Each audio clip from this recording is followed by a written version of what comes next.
After art supplies, I think my next biggest love has got to be books. And so if I can combine art and books, I am in a very, very happy place.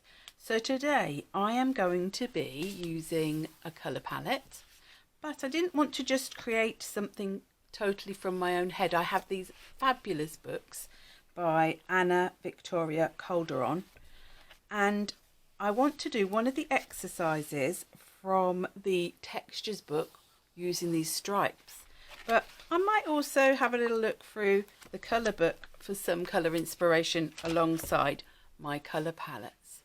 So let's see what we can make.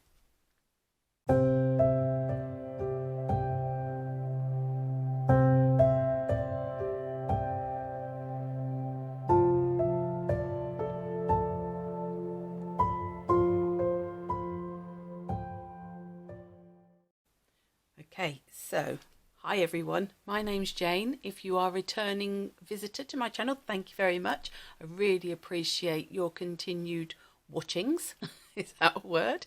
And if you're new today, thank you very much for taking the decision to tune into my channel. And if you do enjoy, do please give me a thumbs up and do please hit that subscribe button if you think that this is the sort of channel that you'd like to watch.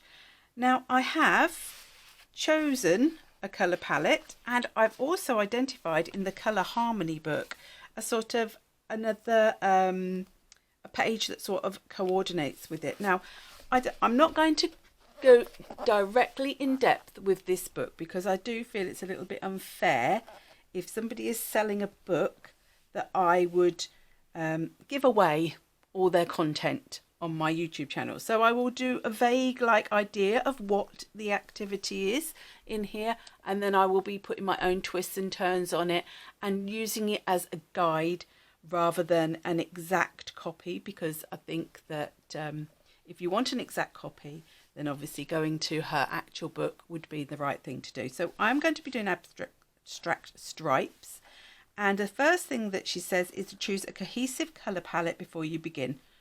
Hence my colour palette books. And she suggests picking 2 or 3 colours that you can mix together to create a variety of tones.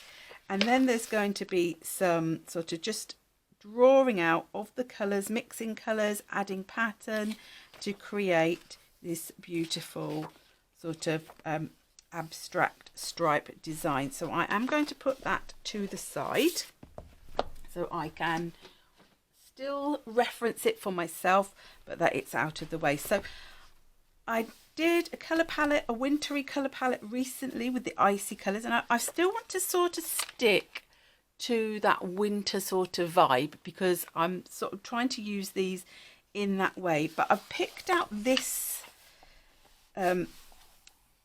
colour palette because it is the irony is all the wintry ones are snowy. I live in the UK and I live right at the bottom of the UK. I live on the Isle of Wight. So if you're in America, you may know you have an Isle of Wight. I think that's named, I'm going to presume it's named after our Isle of Wight because we do have Roman remains here.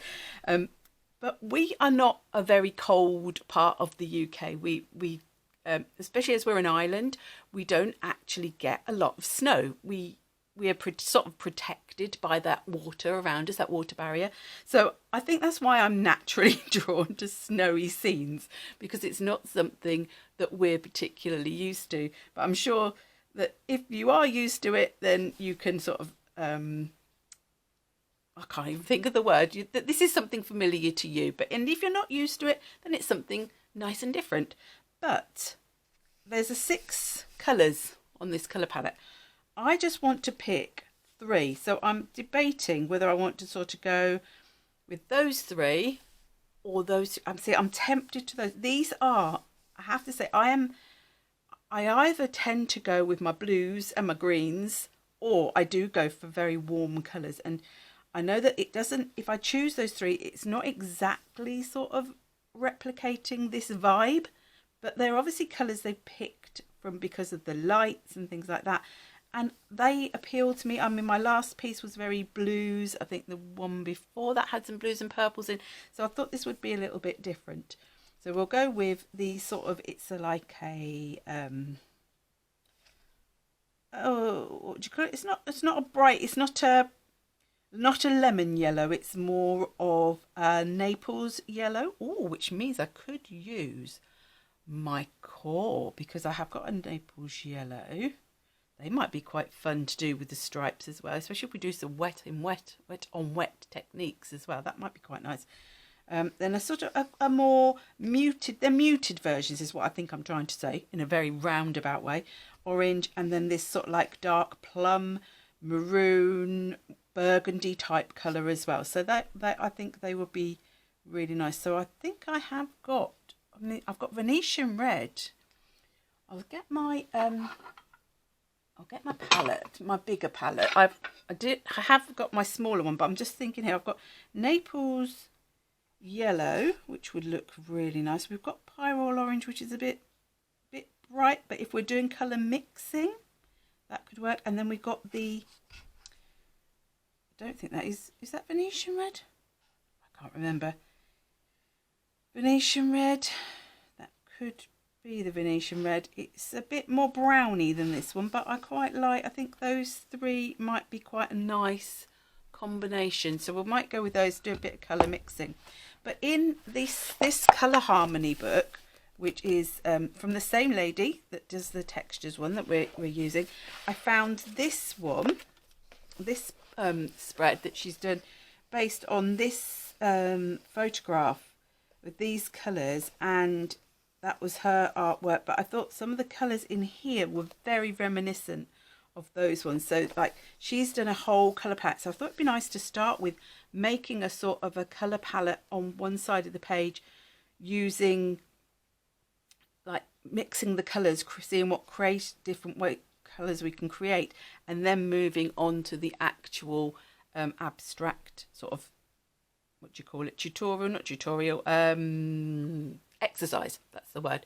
So what I will do is I will come off now and just grab together everything that I need and get set up, and then we'll be back to do this in real time.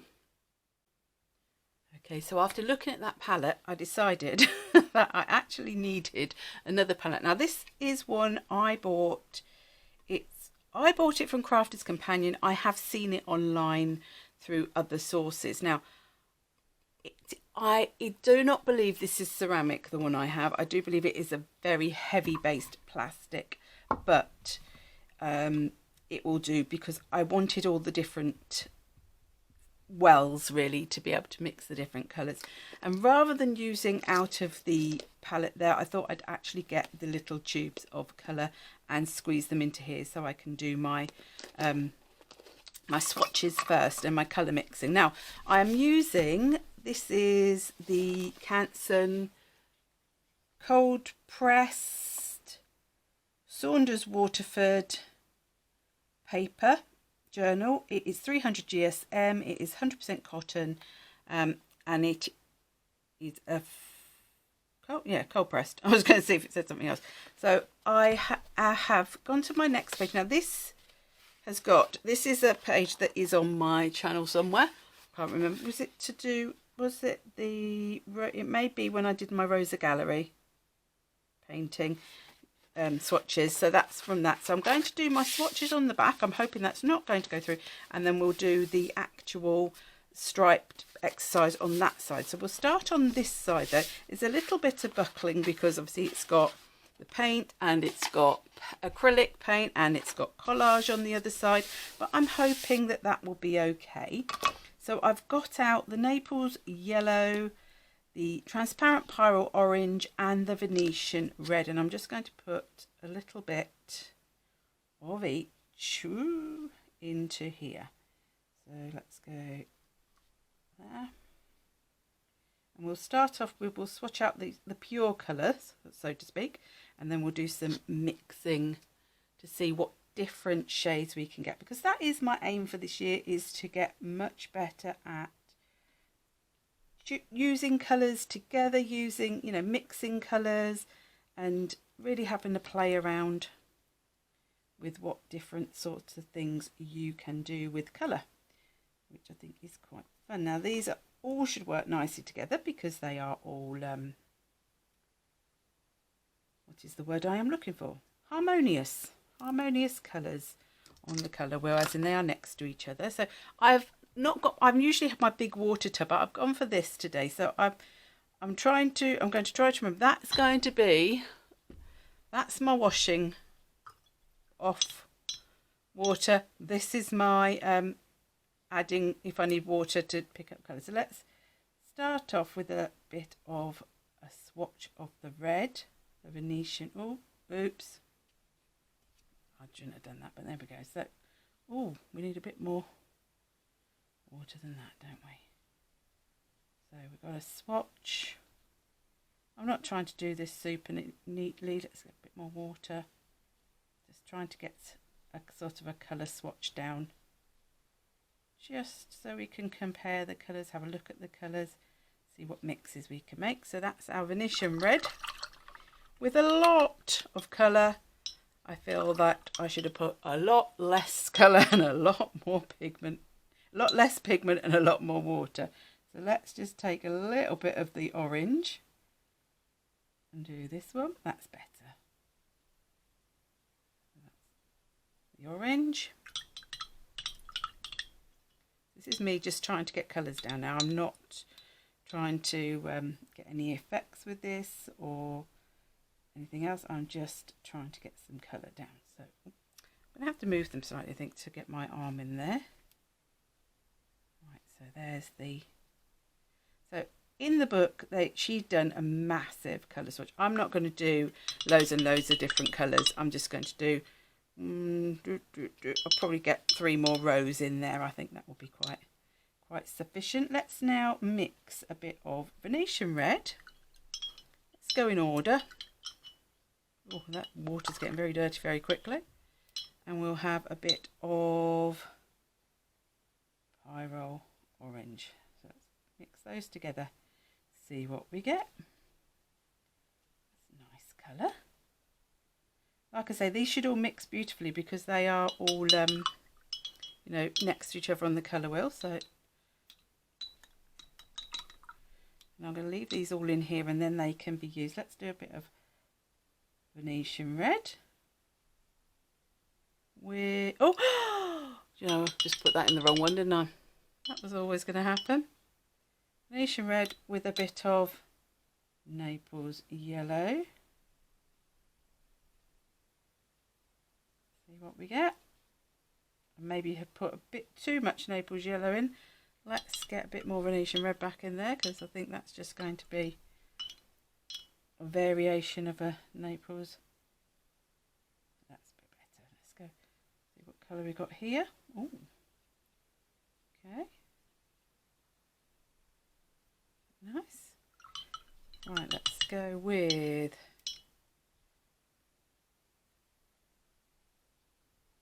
Pyro orange. We're not going to have many combinations actually, are we? Just realised.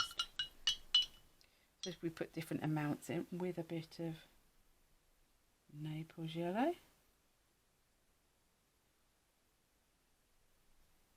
Oh, I like that. That's nice. Let's have... What else could we have? We could have all 3, couldn't we? So let's have a bit of Venetian red.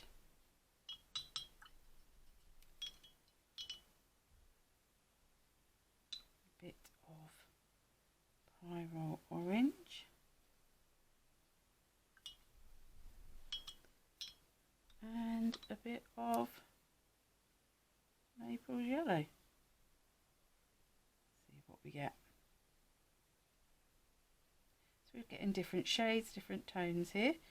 Let's try maybe a bit of the red. I nearly did that wrong there. With just a tiny bit of yellow. So we're just changing it slightly. Probably quite similar to that one actually, isn't it? So by changing the amount, so let's go with some orange. And then let's add, oops, I've coloured that one up now. I will have to put out a new yellow, I do believe. I also do need to change my paint water. I think we'll make this the last one. I think we've got more than enough different versions here. So let's see what that colour is. Much more sort of peachy tone. Well, that's quite nice, isn't it? So we've got a few different sort of variations of colour going on there. I'll put another yellow out because I have contaminated that one. But we've got some different colours going on there. We've got a colour palette to work with some mixes going on. I need to go and change my water. And then once this is dried, we'll turn over and we'll tape off the next page and we'll start on our... oh, the word has gone. On our page. Okay, so that has more or less dried. So I say more or less dried, it hasn't totally dried, but it's dried enough for us to be able to see. I'm going to fold that under though, and I have taped off my page with my blue Scotch tape. I've also, as I've done it, because it's a pad and it's in a sketchbook, I've sort of folded the tape around the sides to try and protect those as well, because I want to really get some watery paint going on here. I've added a little bit more of the yellow to here, and I have got a selection of brushes. The main one I'm going to use for laying down my stripes to start with is going to be this Princeton Neptune. This is the square wash. It's 3/4 of an inch. It came in the set that I got at Christmas. I've got my big Artway quill mop, whichever one you call it, brush. It's lovely and soft. I love this one in case I need to use that. And then I have got also from the Princeton set, I've got the number 4 round, the 1/2 inch oval wash, and the 12-inch, the number 12 round to make for mark making. And then I've got this one, which is a Graduate Daler Rowney, so it's a fairly inexpensive brush, but it's a 1/4 inch sword brush. So I thought that might be interesting for making some different sort of shapes and patterns. So we'll put those over there because I want to start off with get my stripes down. Now I'm not going to wet my page. I am going to wet my brush, wet my paint, funny enough, but I'm going to keep it as wet paint on to dry. So I am actually going to start with, let's get that really mixed in with some water. A little bit more, and let's just then try and just give, I'm just going to go across and back just to get a lovely lay down of colour. Now the thing I like about core paints is how they flow together and how they are quite pushy with each other, so I'm hoping that I'm going to get a bit of that sort of effect. Now this might turn out quite light, this one, so ooh, that's actually quite light, isn't it? Maybe too light. Let's go over that with maybe something a little bit darker. And my stripes are very blending because they're quite similar in colour, so I think I need to go with a much darker colour. So I might go with my Venetian red, but I'll water it down a bit more than I did. And let's go see what we get.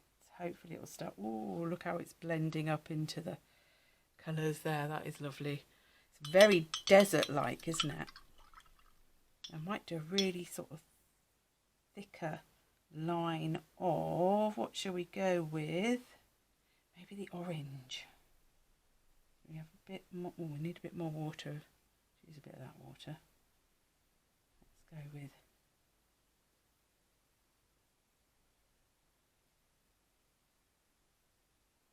back over that, so it's a really thick orange line in there. Oh, I love that. Oh, I'm loving that orange. Let's maybe go back to our yellow.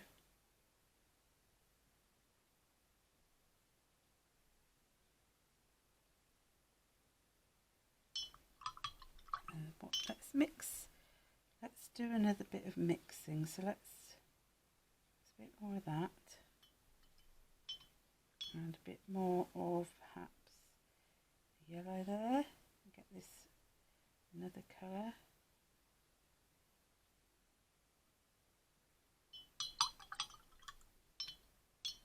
And let's have, what am I thinking? I'm thinking something quite dark at the bottom. Maybe another bit of the red. A bit more than that. So a bit more.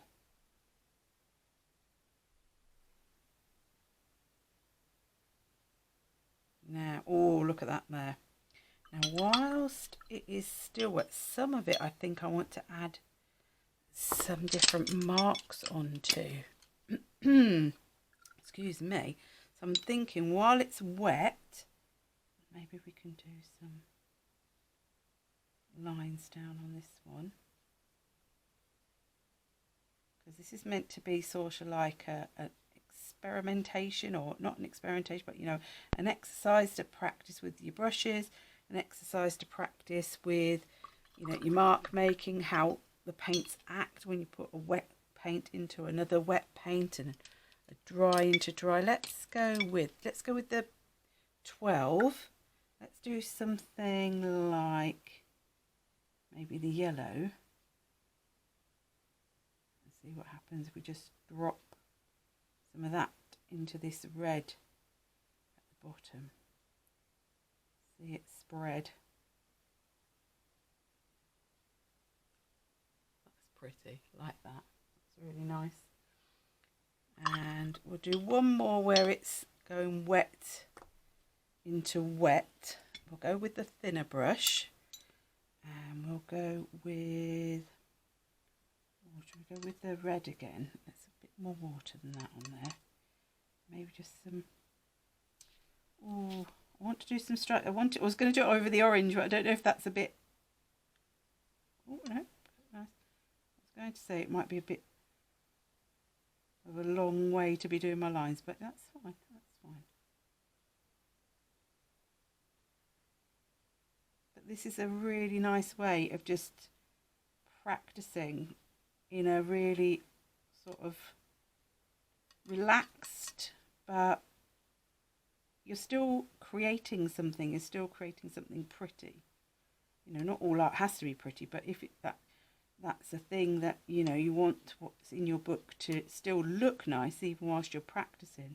This is just a nice way of doing it. I've used up nearly all that red now. There we go. So, right, so I think I will leave that to now dry, and then we will do some wet onto the dried paint and see how that looks in a bit. So it's like it's more or less dry. This is my total impatience come into play. Now, where I have done wet paint into wet paint, you know, it's really blended in, and some areas you can't see it as well. These you can see quite well, but you get that lovely sort of blended, blurry sorts of images. And this is where this sort of exercise is really good, because I mean, for me, I'm an abstract sort of person with my watercolors, but if you were using them to do things like your landscapes and your florals and things like that, it's giving you that, like that, the experience of how they're going to act together. So if it's not your normal medium, you know, it's just giving you that bit of experience of how they work together. So I'm going to go with this sword brush. It's not a brush I generally use. I bought it because it looked cool. And I thought it'd make some nice marks. So I'm going to now use my wet paint onto my dry, so I should get a sort of more intense look. And I'm just going to do things like go round. I'm not trying to be precise, I'm still being quite, you know, abstract, but I just want to make some marks on top of the paint that's now dry. And like, as you can see, you're not going to get so much of the blend, so you're going to get more and more defined sort of marks. So we got that one there. I'm thinking that I'd like quite to do some lines down here. Now, I did use, oh, I've run out of that one, but let's, maybe if we do tone on tone, I wonder what would happen if I put the orange, because that was orange in the background, on top of, you can't really see it. Let's do this one. Let's do this one on top. I'm getting a thinner line with this brush because you can literally use it like a, as it says, a sword. So you go with that really sort of sharp edge, just making some patterns really. And I'm going to then be using the mediums over top, probably my acrylic markers, to add extra contrast into this, because I've gone for colours that very much are similar, you know, on purpose. But you could choose colours that are very contrasting on here. You could have had a blue in with this orange, and that would have made a really nice sort of effect. See what happens, you know, when you put them next to each other.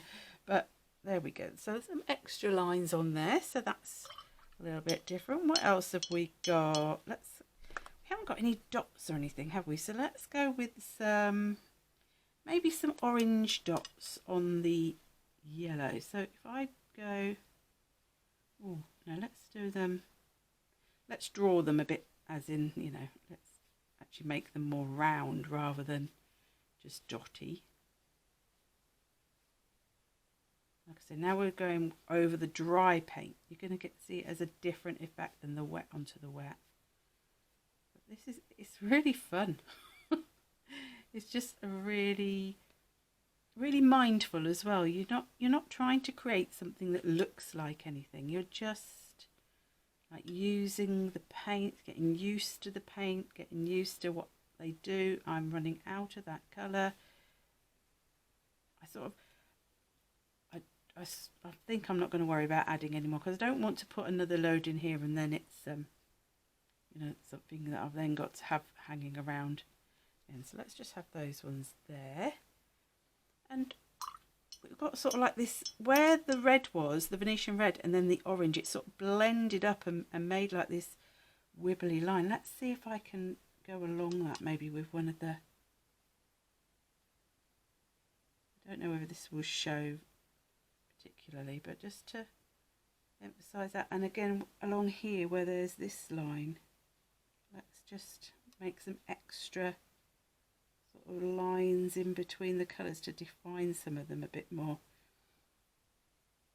And then what else have we got? We're running out of colours here, aren't we? This one here is sort of like a brown. Let's maybe just pop some of those in there. It doesn't matter what you do, you're just sort of doing whatever you feel like. I think maybe let's go in with this darker one. Let's see if we can get some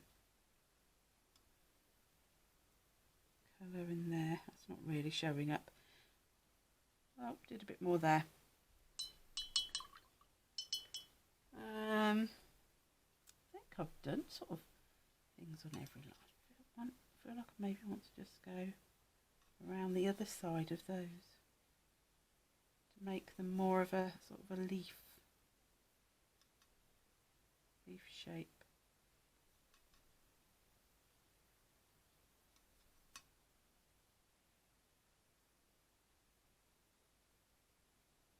There. A bit more water in that and see if I can get a bit more out of that. So the ones where I've used the sword brush, I've actually now just gone over with a different brush, but it doesn't matter because this is all part of the learning process. I like that better. Yeah, I like those better. There we go. So once again, I will leave this to dry and then we will come back in with our acrylic markers. So I do need to leave it to dry thoroughly. My piece is now dry, I hope. So I have gathered together a collection of black, gold and white pens. I've got my Poscas in 1M and I've got my Poscas in 3M. I have also grabbed, this is a Faber Castell Pitt pen, which is B, which I think is bold, but it's got like a very fine tip, so I thought that might be nice for doing really tiny dots if need be. And I've also grabbed my Jelly Roll white number 10. 10 is my favourite. They do the whites in 10, 8 and 5, something like that. I find the smaller ones too fine. I like this size. It's my favourite. It's the one I mostly will use. In fact, I always will use. And then I have also got the gold metallic, which I'm not sure if this is an 8 or a 10, but I feel this is a 10 as well. But there's not an awful lot. I've just noticed it's right up to here, my ink in there.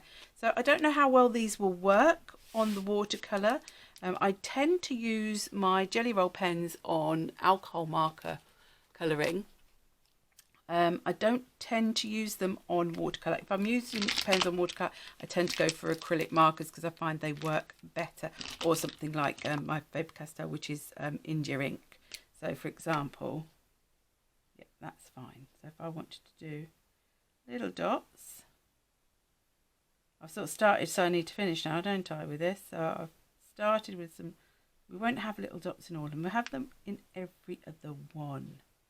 There we go. So my next part of this is just to have a play around with pattern and using just white, black and gold is just to add some extra detailing onto these sort of shapes. Sorry about that, you probably can't see that very well with my hand over it.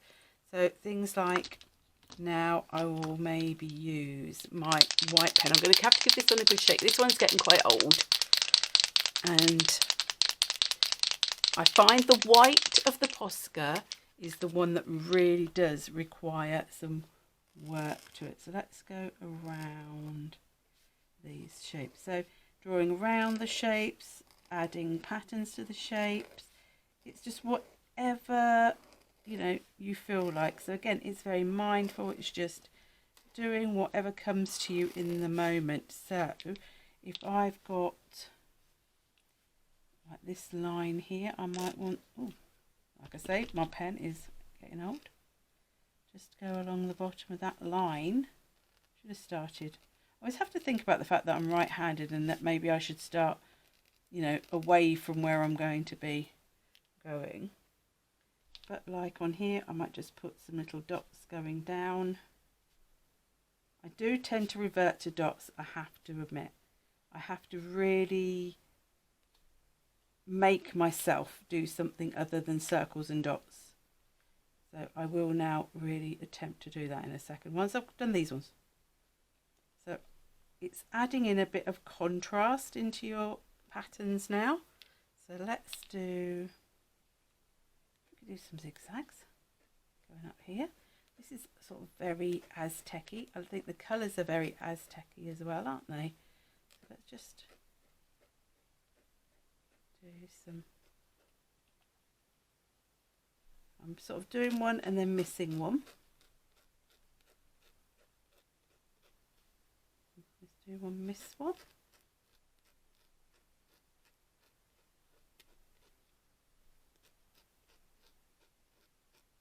Sorry if that's an annoying noise. This pen is a bit of a scratchy one. It's getting quite old. So I've done it again. I started, for some reason, I started in the middle, went to the right. Now I'm going to have to lean on what I've done, aren't I? So not that one, do that one. Not that one, do that one. Not that one, do that one. Not that one, do that one. There, I think I want to go just around these. You can also do find sometimes with your acrylic markers on like these rougher watercolour papers that they can spatter a little bit.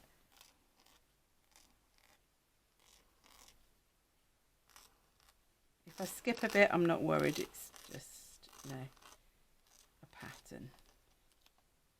There, so let's leave that at that. I think that's enough. We'll go to black now. I think I'm sticking with the 1Ms. I did get out the 3Ms, but I'm going to stick to the 1Ms. That's just the black. I find usually works a lot better.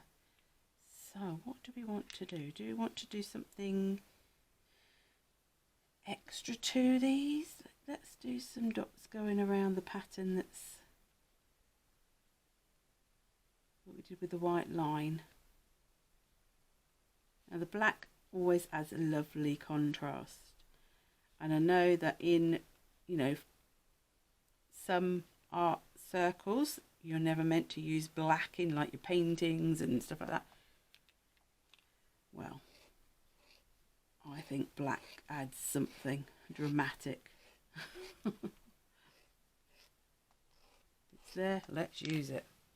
Right, let's do, I want to do something really, I don't know, I've got these marks down here that have really blended in, but I don't know if I want to, I feel like I want to do some really fine lines. I don't know what pen I want to use. I don't know whether I ought to go with perhaps a fine liner pen. So I've got a 0.6, let's just see. I want to do, I'm not sure what it is I want to do. You know, I'm in that sort of, I love doing like when you do all these lines that are all different heights and very fine. And sometimes if you do little dots on the end, they look cool as well. Let's do some with dots and some without. Look like little plants. Little alien plants. You can always go back if you like accidentally miss an area, you think, oh well, that looks a bit gappy, go, you know, you can go back in like a little graphic equalizer. I just love that look. Let's have some little ones there and then just finish off some really tall ones at the end, and then let's just add some little dots, just so a little bit of difference to them. Cute.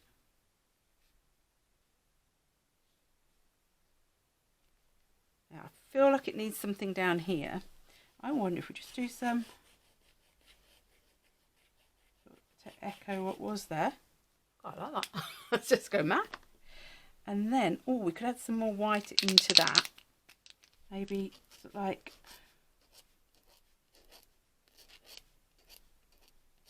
so you can be really precise or you can be really sort of expressive with it. Now I think is when we come in finally with some gold. And I think, oops, make sure my gold's working. No, my gold isn't working. Come on.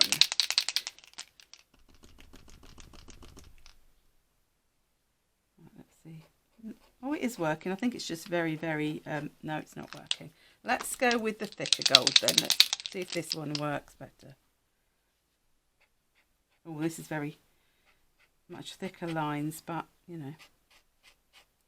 Let's go for dots of gold in the middle. I've got something hanging off that bit, so let's get off that. Actually, let's do that a little bit bigger than it was. The dots were very small.